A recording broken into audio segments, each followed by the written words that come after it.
how is each one of us categorized as to whether we are low risk for exposing to the virus, or you're medium or very high risk.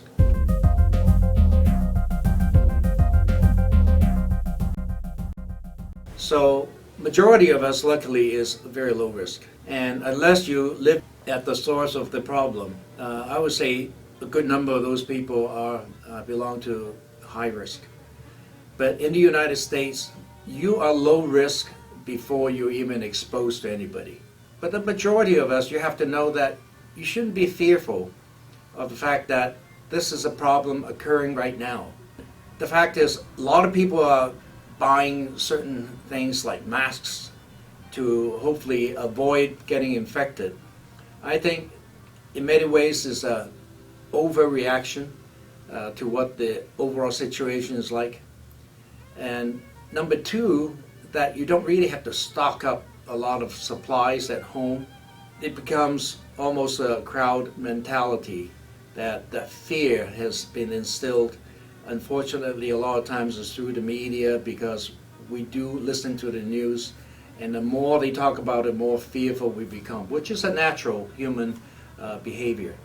And the only thing I can correlate this with is think back in the times when we had SARS, when we had Ebola virus, influenza, which is currently in vogue in this country. The flu season, actually, it kills more people per year. Swine flu, it killed only about 14 to 17,000 people in the United States. Whereas influenza, it kills over 200,000 in the United States alone. So when you look at those statistics, you say, well, we have had how many deaths? I mean, less than 100 in the United States. So when you have less than 100 people dying, it is not really something you need to be too worried about unless it is declared a state of emergency and people are getting a lot of illnesses. Those who are at higher risk, you're not the one staying at home, not coming in contact with anybody. You have to work. You have to go out every day. Staff have in the emergency room, you got to take care of ill patients.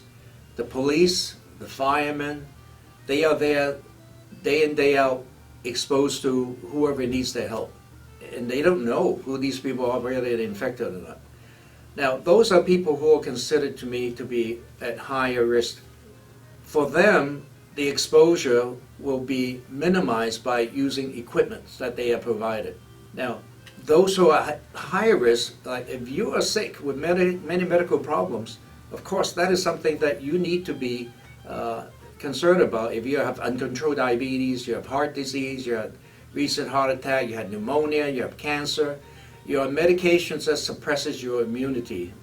Last but not least are those who are exposed, meaning say you came from Hunan, your family member had the coronavirus, and they were diagnosed and under treatment, then you're definitely at exposed category. And because from the time of exposure, coming in contact with a person with the disease, to the time you can come down with the disease can be 2 to 14 days. So during that time, you don't want to be running around and shaking hands, hugging everybody, because you'll be potentially disseminating the virus. When SARS came into being in China a few years ago, one person getting infected in 2 months, they were able to spread to 1 billion people. And the world is only just over 7 billion. So you can imagine the rate of spread. So we have done very well, considering that this disease has been around now 3 to 4 months.